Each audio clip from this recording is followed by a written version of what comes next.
Harry Potter and the Sorcerer's Stone. Chapter 2. The Vanishing Glass. The cupboard under the stairs was dark and cramped, but it was the only home Harry Potter had ever known. He had lived with the Dursleys, his aunt, uncle, and cousin, ever since he was a baby, but they treated him more like a servant than family. His cousin, Dudley, was a spoiled brat who got everything he wanted, while Harry received nothing but Dudley's old clothes and insults. Strange things always seemed to happen around Harry, though he never understood why. Once, when Dudley and his gang were chasing him at school, he had somehow ended up on the roof, without knowing how he got there. Another time, when Aunt Petunia tried to force him into one of Dudley's hideous old sweaters, it mysteriously shrunk until it was too small to wear. But the strangest thing of all happened on the day of Dudley's birthday. A trip to the zoo, Dudley had been gifted 37 presents, yet he still threw a tantrum because he wanted more.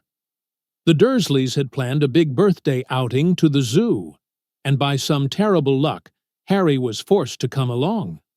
At the zoo, Dudley and his best friend, Piers Polkiss, ran from one exhibit to the next, stuffing their faces with sweets.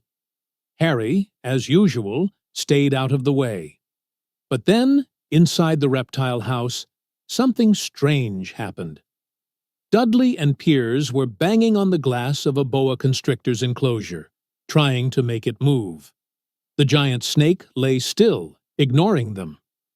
"This is boring," Dudley whined, shoving Harry aside. Harry stumbled, but turned back to the snake.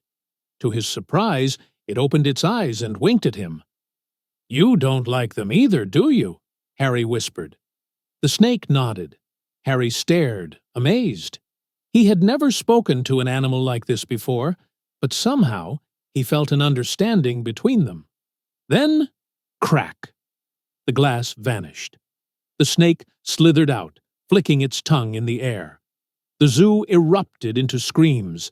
Dudley fell backward into the enclosure, his mouth wide with terror. "Ah!" Piers shrieked, running for safety. The snake, now free, glided across the floor. As it passed Harry, he could swear he heard it whisper, "Thanks." And then it was gone. A punishment and a mystery. The Dursleys were furious. "You did this!" Uncle Vernon bellowed, his face red with rage.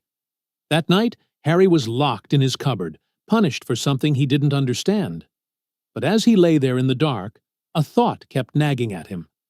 Was this just an accident? Or was something different about him? Little did Harry know, this was just the first sign of the magic inside him. The magic that would soon change his life forever.